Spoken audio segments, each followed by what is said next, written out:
Hi, everybody. Welcome into another edition of the Lab Epstein Hitting Podcast, episode 124. Thank you for joining us. For our newer listeners, we do greatly appreciate you checking out this podcast where we talk hitting and coaching and baseball, hitting the hardest thing to do, in my opinion, in all of sports. You can subscribe to the show, Apple, Google, Spotify. We're on TuneIn Radio, iHeart, Pandora, wherever you get your podcasts, and watch the show on YouTube, the Lab Epstein Hitting Podcast page. That is at the Lab Epstein Hitting Podcast on YouTube for those who enjoy handles. Speaking of which, we are also on Twitter and Instagram. I'm at Jim Tara, and he, for those watching across from me or next to me, is at Epstein Hitting. Now, who is at Epstein Hitting? He is professional evaluator, successful business owner, former coach, friend, and co-host Jake Epstein. How are you, fella? I'm doing good. I'm feeling good today. Yeah, me too. It's going to be a good Glad you're here. show. Good topic, important topic for Yes. players these days. Two-strike hitting. So looking forward to getting into it. Glad you're here. Couldn't do it without you. Likewise. Okay. We got a couple of things to talk about before we get to our main topic today, episode 124. Two-strike hitting. First off, I was thinking about this last night. We'll dip into the topic a little bit first. I don't know how I would have fared coming up in today's game in the year 2022, going into 2023. For those who don't know, when I was a kid, and Ep could attest to this, I had good bat to ball skills, and I never really struck out much. But when I was a kid, I was always kind of embarrassed to strike out. I never liked to strike out. But it seems like we've fostered an environment where striking out is not only something that is accepted, but it's accepted as a necessity for the bigger picture, which is hitting for more power and beefing up those analytical statistics and some data points. I'm just thinking last night, I'm kind of thinking out loud now, Ep. I don't know how I would have come up in today's game because I used to hate to strike out. I literally, when I'd walk back to the dugout after striking out, I didn't do it often, I would feel embarrassed. I'd rather ground out 100 times than strike out. I'm not sure how I would even fit in as a player in today's game at the high school or collegiate level. Yeah, I think at the low levels or the amateur levels, it's still, I don't know, frowned upon. But kids don't. It's not a natural thing to not be upset after Right. striking out. I mean, I coached my kids at the whatever 10U and 12U now. Kids that strike out, they still get upset and they cry. you know, I always use. Um, I remember I played with Nick Punto a lot growing up when we were in Little League. So that was 12 years old, and then he was on a really good team. He was such a good player, but that dude, if he made an out, like if he cried, he would cry in the dugout. This was when he was like 12. Cry in the dugout, and then boom, he'd run out on the field, play shortstop, make a diving catch or two, be totally fine, come back in, get a couple hits, then he'd make an out, cry. I mean, it was just like an instinctual move. And I think that's pretty natural with kids where they get upset, like they don't like to strike out.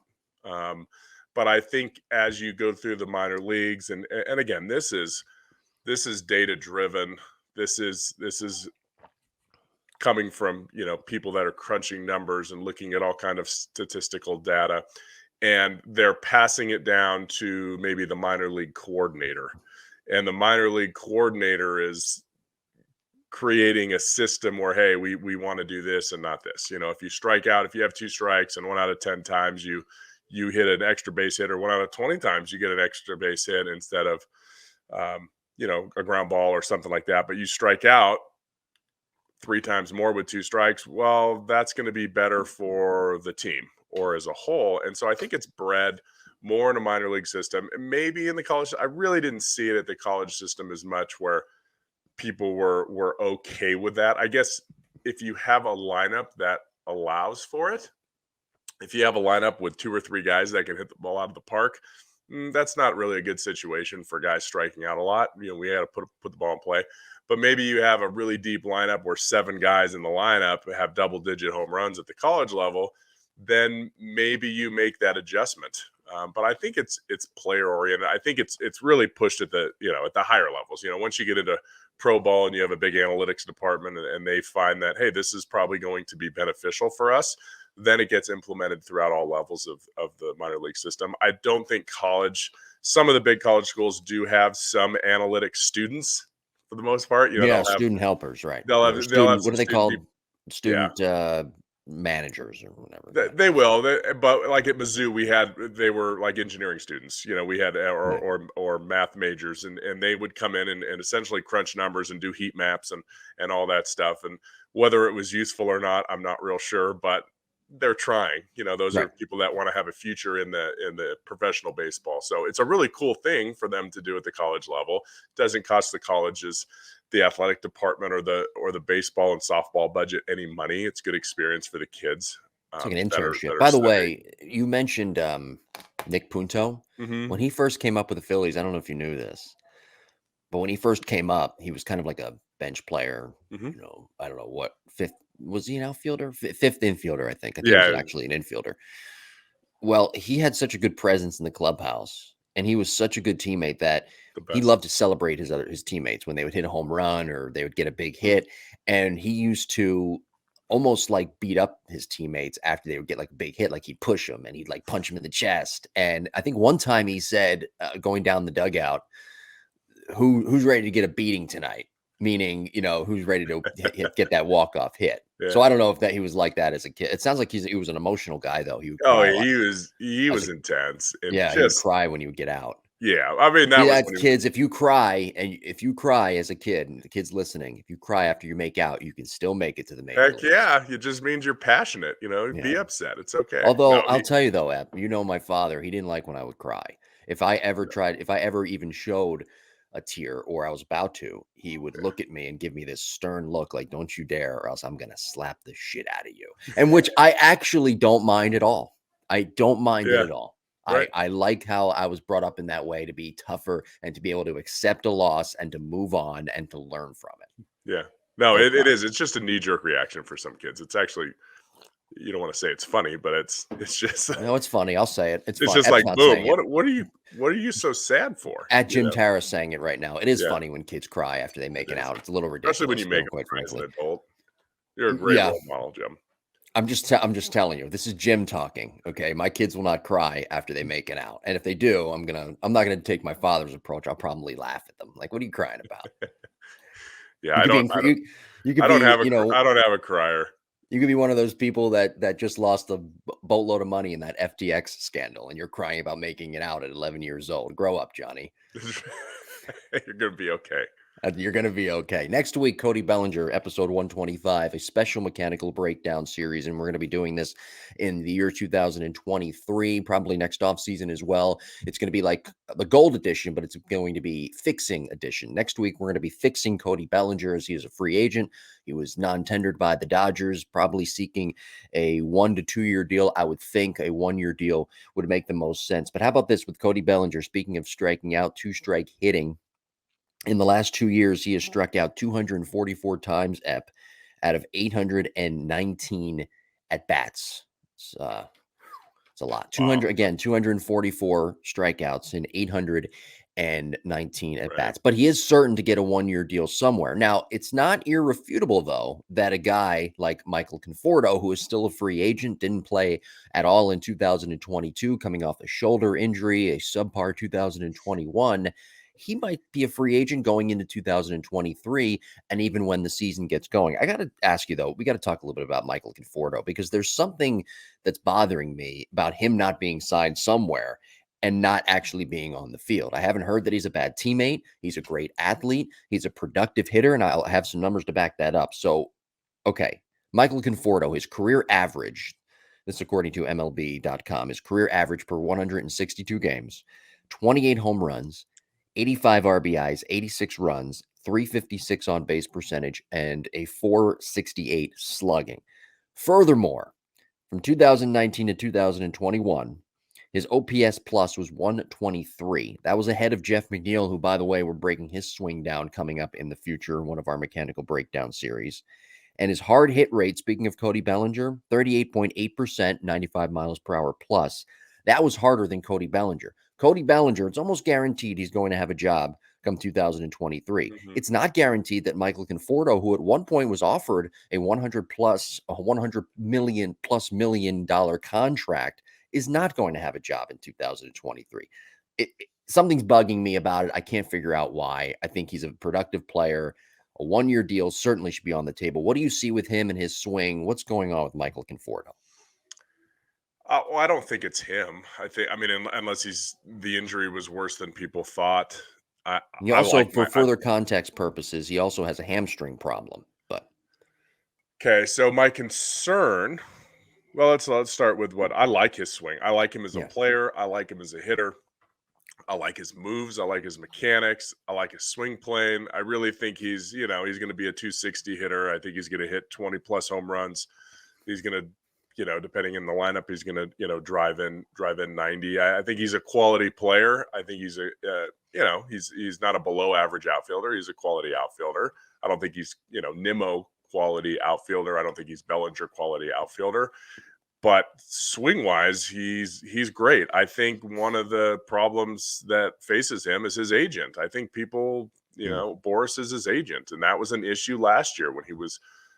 I don't think he was supposed to have shoulder surgery last year, if I'm not mistaken. He held out for a really long time, and maybe the injury was known, but he wasn't signed for a long time because he wanted a huge number, and his agent wanted a massive, massive deal. And I think the owners kind of pushed back on that. And then all of a sudden he had surgery. So I don't know if that's why he didn't get a deal because he didn't pass physicals, or if he had this, nagging thing. And it's like, okay, well, we're just going to sit out a year and get our shoulder replaced. So I'm not really sure the ins and outs of that part of it, but I do know owners and front office people were afraid of what they were getting and what Boris wanted for him.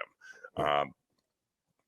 Furthermore, the only concern I have, Mhm. because I do like him as a hitter, is it's right shoulder surgery, which is his lead arm, which is his lead shoulder. And sometimes when you have right-handed, because he's a right-handed thrower, I'm pretty certain of Right-handed that. thrower, left-handed batter. Yeah, when you have those guys, a lot of times that lead arm, they'll start to baby it, that shoulder. If it's an elbow, it's usually not an issue, but if it's a shoulder, they'll start to shrug it as their first move to get it out of the way instead of, pulling that lead arm forward. So that would be, nobody knows what that's going to be like. Nobody knows how it healed. Nobody knows, what his swing will look like in a game. He took a year off, right? He went a year. He has played a lot. He's 30 years old. It's not like he's only played 2 years in the big leagues. So I'm not overly concerned with that. Maybe it takes him an extra 20 or 30 at bats to get back into, where he should be. He sat out for an entire year. It's a lot of time not facing live pitching. So that would be concern number two. But the main one for me would be, how does he respond after a shoulder surgery where it's his lead arm? If it was his back arm, not a problem. If it was a lefty lefty kind of thing and it was a shoulder. Now, if he was a lefty lefty and it was an elbow, sometimes that could lead to some weird stuff. But as a player, I really like him. I couldn't believe he didn't sign anything last year. Like that blew me away. And then when they said, okay, he had surgery on his shoulder, he's going to sit out the year. Maybe that was a red flag during physicals, for a free agent. That would be my hope. And it wasn't that, his agent was trying to, set a record for the largest, salary ever. I'm surprised that he hasn't had more showcases. I mean, you hear about Yeah. players who are trying to make a comeback, player from injury or just trying to resurrect their career. They have Mhm. a lot of showcases and they Yeah. plaster themselves on teams' radars. And we just haven't really seen that with Michael Conforto. Yeah, I don't know what I mean. He's rusty. Like, I wouldn't want to go up against somebody throwing really hard unless it was just like an easy workout. But it's not like a pitcher throwing a bullpen. Right. Those No. guys come back and they throw. Oh, I'm throwing 96 again. Okay, he's good. He's throwing Yeah. strikes. He's throwing 96. As a hitter, it's a little bit different. But I hope that the surgery was a success. He had everything repaired that he needed, because he is a really good player and he's fun to watch, and he seems like a pro. Yeah. He just gets out there and does his job. And I could be wrong. I've never, obviously I don't have any firsthand knowledge of being in the dugout with him, but he just seems like a pro and a guy that you would want to run out in the outfield every single game.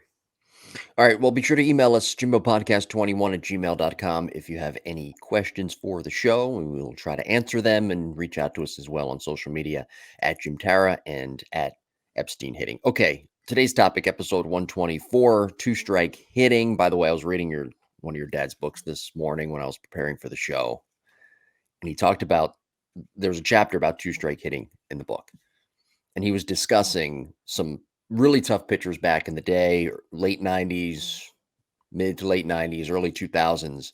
He mentioned Randy Johnson, Greg Maddux, and he talked about sitting dead red with those guys. But there was one pitcher that he mentioned that I laughed out loud about. That was Kevin Brown. Kevin fucking Brown. Dude, he was so nasty. I remember when he was slated to start Game 7 for the Yankees in 2004 against the Red Sox. Everybody, to a man, and this was published in multiple outlets and books, everybody knew with him on the mound, the season was over. Kevin Brown, Pedro, yeah, Greg Maddux, Randy Johnson, no offense, Kevin Brown. Anyway, two-strike hitting, all about knowing thyself, correct? It is, yeah, and how comfortable you are. You know, guys that hit well with two strikes or girls that hit well with two strikes, they're comfortable. It doesn't bother them. They don't step out of the box and think, "Oh my God, I have two strikes." You know, they get in the box and say, now it's a challenge. There's a player I coach that probably gets as many hits with two strikes or more hits with two strikes than with less than two strikes because they concentrate more.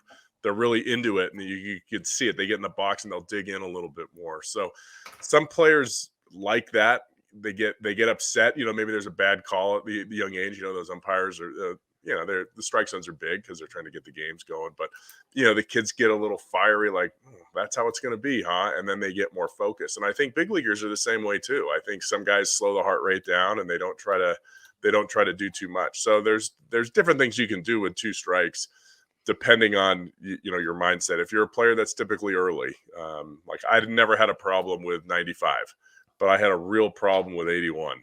I was early. I could dial up for Christmas at any time, but man, when I had to wait, it was a lot harder. And so I would sit soft with two strikes because I was big and I got a lot of breaking. But I bet 2/3 of the pitches I got with two strikes were some kind of off speed pitch. So I would sit on that. And then if it was a fastball, and it wasn't, above 92, I was still able to put it in play, right? Or still able to foul it off. But I wasn't going to get fooled as much on that breaking pitch. So there's that motto. And some people I got to look for the fastball and just adjust to everything else. But essentially what you're doing is you're opening up the entire plate. The best way not to strike out is to don't get to two strikes. Yeah. And that's the best way to, if you're facing an ace, if you're facing a Randy Johnson or you're facing Pedro, like you were talking about, Kevin Brown. I mean, don't forget Kevin Brown, man. I mean, dude, Kevin Brown. I mean, you saw him after an injury in New York when he was with San Diego. His sinker must have moved 3 feet. Like there was no way to hit that thing coming down and in to a right-hander. It was just vicious. Anyway, but you have somebody like that, you don't get to two strikes. That's the best way. But you are going to get to two strikes, right? We're going to hit with two strikes, whether it's bad calls, whether our swing plane's not good, right? We foul off a lot of pitches. Now we got two strikes.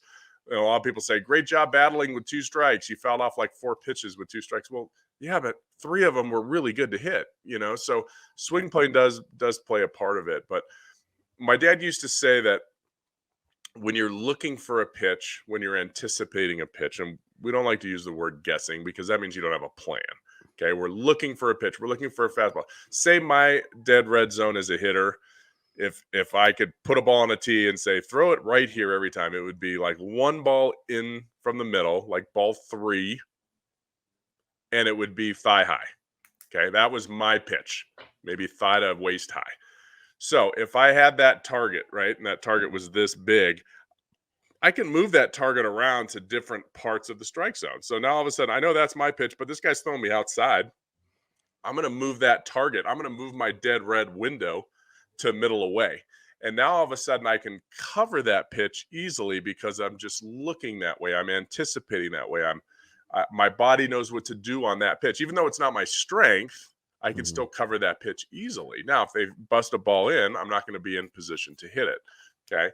But with two strikes, we have to open everything up. So instead of that dead red window being this big, now it's got to be this big, right? And I'm not going to be able to cover that quite as much. So The key is you can open it up and just look for everything. And typically, when players do, there's so many different philosophies here. So when a lot of times when that happens, then you get players that swing and miss at balls in the dirt all the time.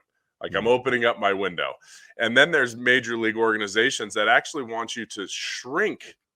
They want you to shrink the zone so that you don't chase. And this is why you're seeing so many strike three calls now. We're seeing a lot of pitches that, we're not swinging and missing necessarily on a fastball or a slider in the dirt or a splitter in the dirt or a curve in the dirt.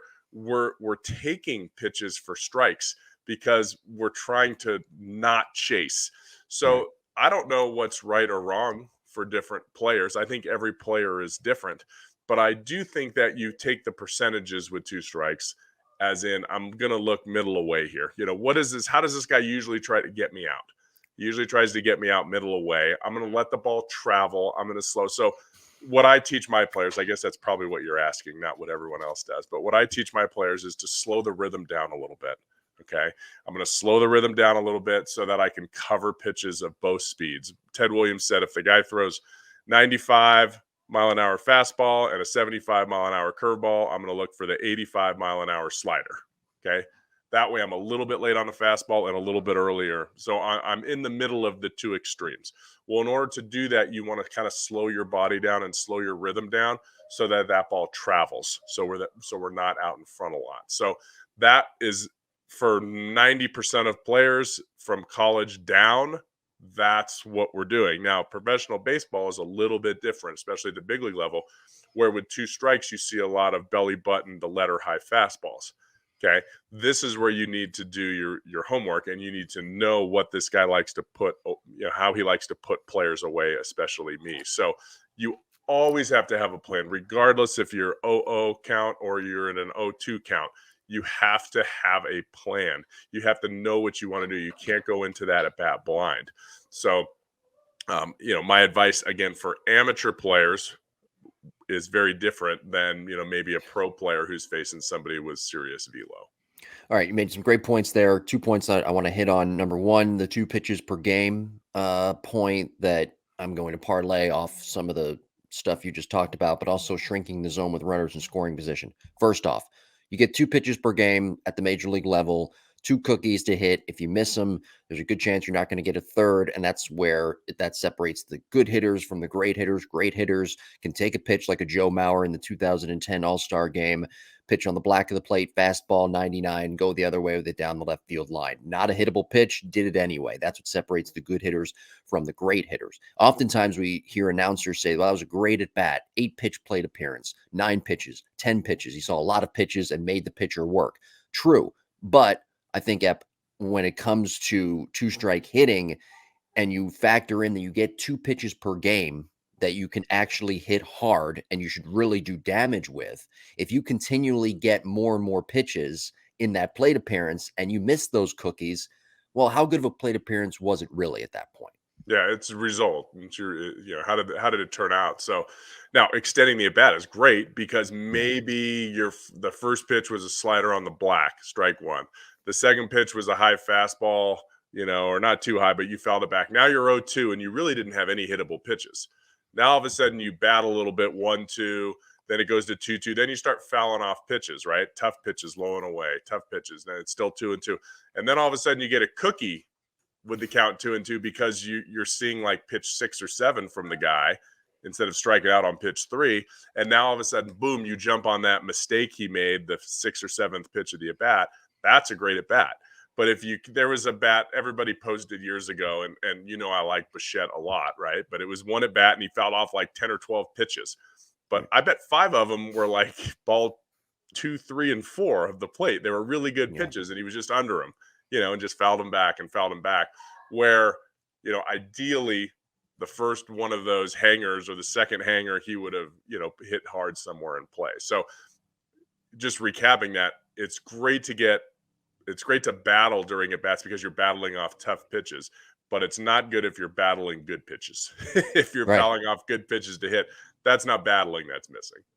Right, right, right. And oftentimes it is a product of mechanical fallacies, right? What kind of Yeah. mechanic? Speaking of which, what kind of mechanical changes do you make, if any, at all, when it comes to hitting with two strikes? Yeah, probably nothing mechanically. You Okay. hope that your hard work and what your swing plane is, especially by the time you get to the big leagues. But if you have a good swing plane, I'm not really concerned. Like our best two strike hitter, again, going back to the amateur level, our best two strike hitter has a very flat swing. She doesn't change her swing with two Mhm. strikes. She doesn't do anything different. Maybe her stride won't be as big, but she's not going to strike out because her swing's on plane for so long if she's early or she's late. So if you have somebody that's not like, actually, Bellinger's swing plate is not nearly as extreme as it was a couple years ago. Okay. So that would be one positive I would look at when we're looking at him next week. But, if you have somebody with a swing plane that gets on plane deep in the zones, for instance, Judge is a guy that can get on plane really deep. He kind of drops the barrel behind him and swings up a lot. So if he's early, he's going to be over everything. That doesn't make sense for him. So he's got to think, let it get deep, let it get deep, let it get deep.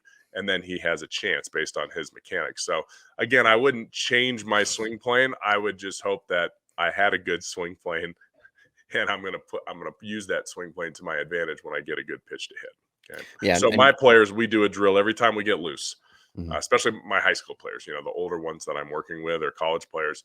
The first 15 swings, I set the ball on the outside corner, I set it up at the hip, and I make them let that ball travel all the way to the middle of their body. If we're looking to past their front foot, and they have to shoot it down the right field line, okay, or in the dugout. Okay. Mhm. And so what this is teaching them is barrel control. If they have a barrel drop, if their back elbow drops too much, if their back shoulder drops too much, they would swing under that pitch every time. Okay. Right. There's no way they can hit that pitch. Or if they drop it a little bit, they're going to pop it up, foul. Okay. They're going to foul it straight back, not straight back, but up into the opposite side, or they're going to pop up to the first baseman or third baseman, depending on if they're right-handed or left-handed. So it teaches them barrel control. If they can shoot a 10-degree line drive or an 8-degree line drive between first and second, it means that they have control. So what does that do? That builds confidence. Now with two strikes, they can take that swing, or they have that swing. Then we progress from there, and then I move the ball further in, right, and then lower it a little bit so it's more hittable, so that they can cover that pitch when they're really late and they can cover the pitch when they're early. Now with two strikes, they can sit there and be like, okay, this guy's throwing 80% off speed at the high school level with two strikes. I'm going to set off speed. But in the back of their mind, they know that if that guy throws a fastball, they can still shoot that thing down the opposite field line because of their mechanics and their barrel control. So it's all how we prep. If you have somebody that drops their barrel early, then there's really no way for them to get to that pitch. And then they have to cheat out in front a little bit more, and then you could possibly get fooled more often. All right. Talking about shrinking the zone with runners in scoring position.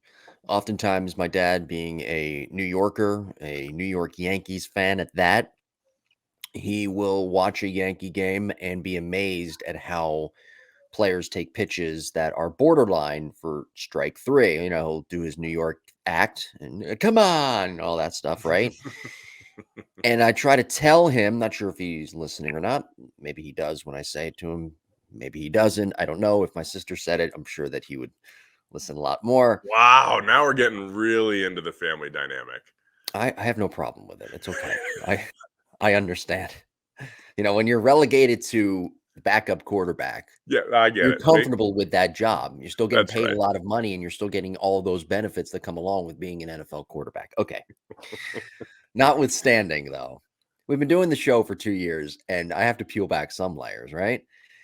I try to That's tell fine. him and I relay to him that the reason that players are taking with runners at second and third, bases loaded, the reason that they're taking strike three, a borderline pitch, is because it's 3-2. And that's really the only time that you can shrink the zone with runners in scoring position or the bases loaded when the count is 3 balls, 2 strikes, because that pitch, that borderline pitch, depending on which way the umpire is leaning, it may go in your favor and it may be a ball. Now, if you swing at that pitch, and it's a wild swing and you're off balance and it's strike three, you're going back watching film and you're kicking yourself because number one, it could have been a ball. And number two, you didn't put a good proper swing on it. So talking about shrinking the zone, that's really at the major league level and the professional level at that, when it's Yeah. really appropriate to shrink the zone when there's runners in scoring position and the count is 3 balls and 2 strikes. And there's two outs. So, Two if outs, there's yes. nobody out, put the damn ball in play. If there's a runner on third base and there's less than 2 outs, put the damn ball in play. That would be my motto. Runs, runs win games. I don't care how ugly it is. I don't care if it's a push bunt. Yeah. I don't know how many push bunts I see at the college level to get that fourth run across during the game with 1 out, and a runner on third base and somebody that is prone to striking out. So yes, with 2 strikes and a runner on second base, and even 1 out, you were trying to drive that player in. And if it's a borderline pitch, maybe we don't. But you know what? The dang Astros, they hit some pretty damn tough pitches during the World Series. Pitches that and balls that weren't hit hard. Balls that they assed out and they had a big hole between first and second. And I remember Maldonado doing it, right? And just that was a back-breaking run on a pitch that was, 2 inches off the plate, and he put it in play with 2 strikes, and they scored a run. And then there was a Bregman hit, had like a broken bat on a hit and run, to right field that was ugly. It was an up and in pitch, but he moved a runner from first to third. So I think you have to know your players. Obviously, that was the Yankees mindset, right? I mean, it was a quote, "Hey, we're not changing our strategy now," even though they were failing and the players weren't performing in the playoffs. They weren't going to change their strategy that was productive during the season, or it met their level of productivity. So yeah, you're right. I mean, you don't want to. It's a fine line, and I think every player is different. Every player is comfortable with 2 strikes or not comfortable with 2 strikes, and I think every organization has a different philosophy on what they want to do with 2 strikes.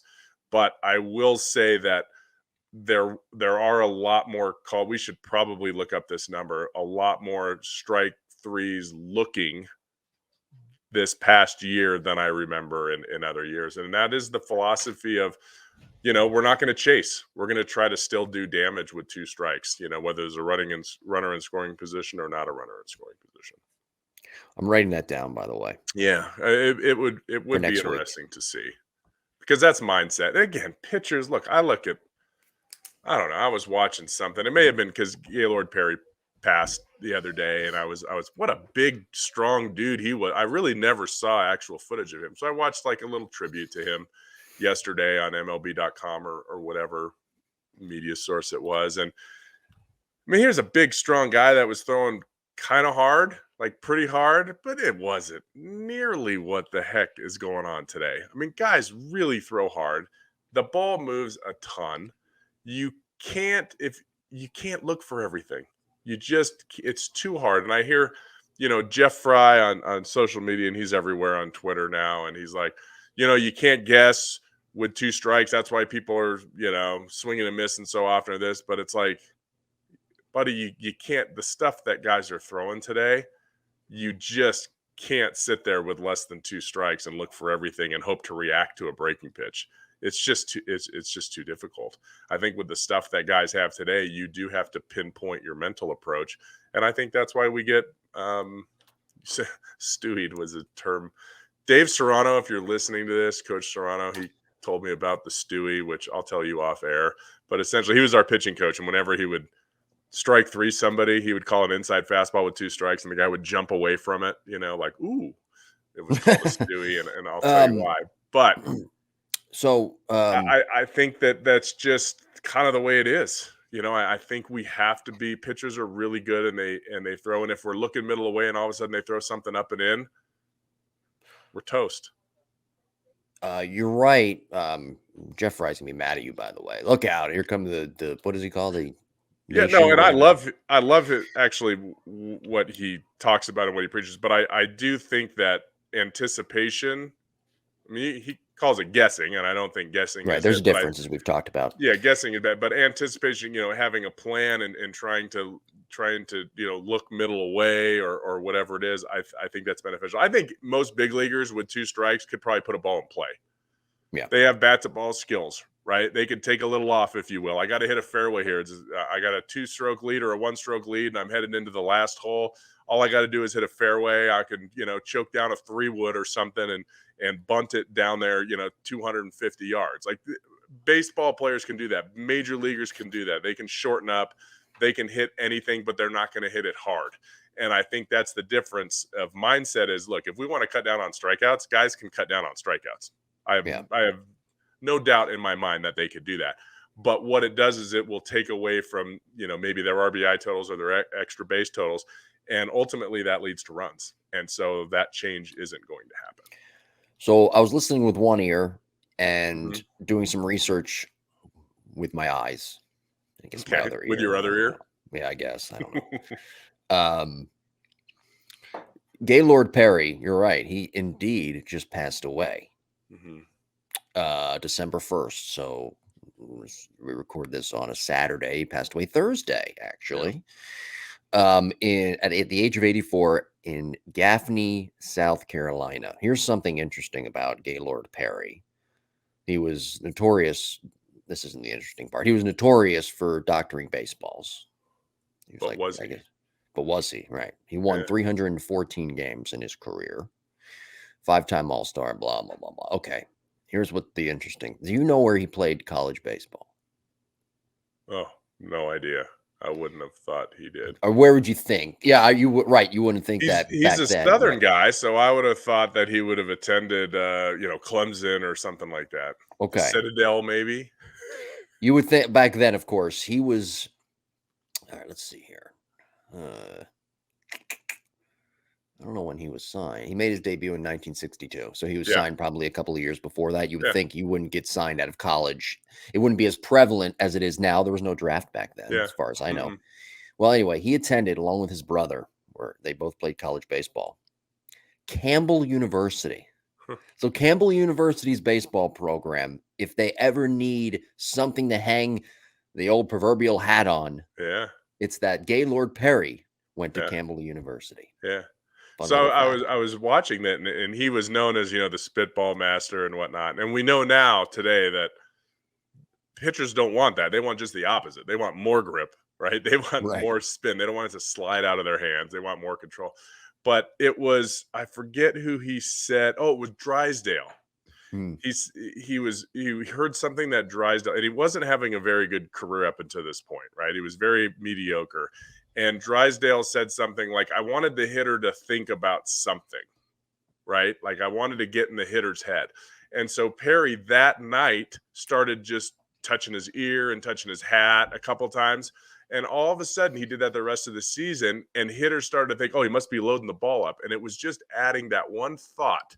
Like he wasn't loading the ball up. Maybe he did later in his career, but he wasn't loading the ball up when he first started touching his hat and touching his ear and touching his neck. But he wanted the hitters to think that, because now all of a sudden the hitters go back to that, gosh darn it, he's loading it up, he's doing this and that, the ball's probably moving more, and now all of Yeah. a sudden he started to have success. So it was a really wild interview I heard from him about that, and it was just entering fear or another thought into a hitter. And we talk about clearing our mind and clearing the mechanism as a hitter.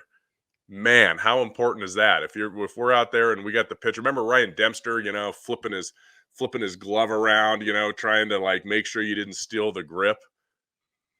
There's such a gamesmanship in the game between the pitcher and the hitter that Yeah. goes beyond just what the pitch is and what the swing is, but it's mentally, changing the mindset. I mean, look at pitchers now with different windups. Guys that come out of the bullpen, but there's nobody on base, right? And they're throwing from the stretch and they have a pause, right? Because they have a Mhm. natural pause with guys on base. But now they're essentially throwing from the stretch, but they go straight from the ball behind them into their windup because Right. because there's nobody on base. I mean, that messes a hitter up. But it doesn't just mess them up in the moment. Now all of a sudden the hitter's on deck is like, oh crap, I got to keep an eye out on that. Or Nestor, once in a while, he's going to do this weird, crazy hesitation move. Right. And I'm telling you, that stuff that gets in the head will play more tricks than a ball that's moving more than it's not. All right. Final point. I want you to go through each one as it pertains to hitting with two strikes. How do high school hitters, how do college hitters, and professional hitters approach? What kind of advice and plan would you give them when it comes to two strike hitting? I don't like that question.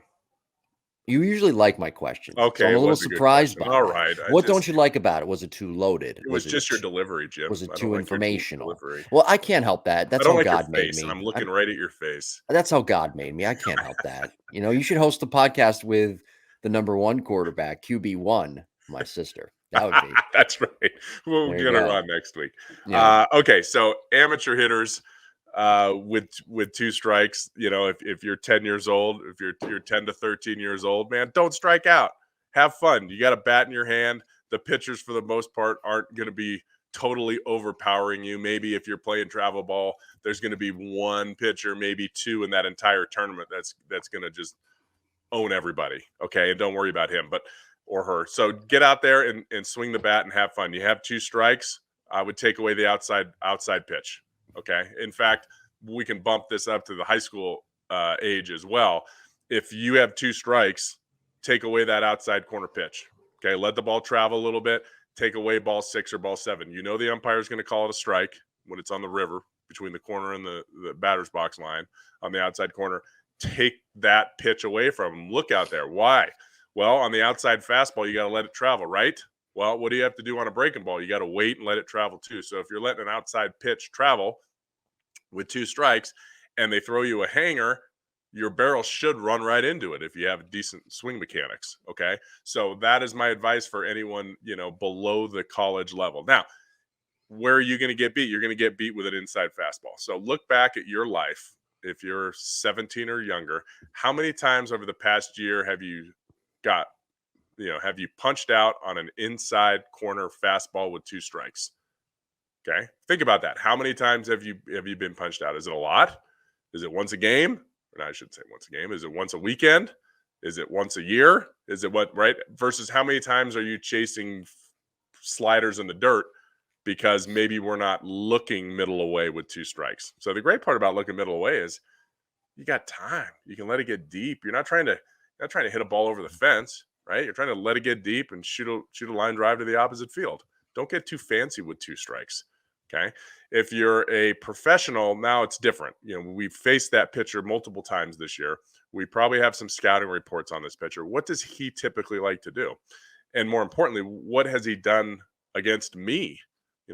Go back and look at your at-bats against him. Don't look at, Johnny's at-bats against him. How has he pitched against you? Okay, well, he tries to attack me slow early in the count and fast late in the count. Okay, take that with you. Now, what do good major league pitchers do? Well, they switch that up. A lot of times you see Verlander will throw breaking balls early in the count to get ahead, and then fastballs he'll change. And then the second time through the lineup, he might do something totally different. Okay, so Right. we have to be on the lookout for that. But for the most part, if you're in the minor leagues, we probably don't, our scouting reports aren't intense. We just have to, know with two strikes, maybe we're trying to take away that pitch middle away. If the guy's not throwing 95, if he's throwing 90, let's take away the pitch middle away. If he's throwing 95, okay, we may have to be a little bit more aggressive early in the count so we don't get to two strikes. So to each their own at the different levels. But I will say the majority of players under the college level, if you're playing the SEC and guys are really bringing it, or the Pac-12 or the ACC, and guys are consistently throwing in the mid 90s, then it's going to be a little bit tougher. But Yeah. I would rather get beat with two strikes. Again, this is a broad spectrum because I'm not talking to an exact hitter, but I would rather get beat with two strikes on a fastball Hmm. for a strike that I'm late on Yeah. than a breaking ball that I'm out in front on. I think those percentages will play, because I think if it's a fastball for a strike and I have a decent swing, I can probably still foul that off. Even though I'm going to be late, I can foul it back towards the opposite side. But I would rather not be out in front on a breaking ball, because if I'm out in front on a slider at, say, 85, and then he throws an 82-mile-an-hour curveball, that pitcher can keep taking stuff off his breaking ball. What he can't do, if I'm just a little bit late on his 90-mile-an-hour fastball in college, he can't hump up to 94 and blow it by me. He can't do that. That's his top speed. So if I can be late on his fastest pitch, then I can time up his slowest pitch. But if he keeps throwing slower and slow, if I'm out in front on a breaking ball, he can take some more off that breaking ball, and then I'm going to miss the next one. So Well, know the and kind of hitter you are. yeah. Have a good swing play and have good mechanics. Otherwise, you wouldn't be there, right, if you're at the professional level. But that's why it's important at the young age to really get that swing plane dialed in.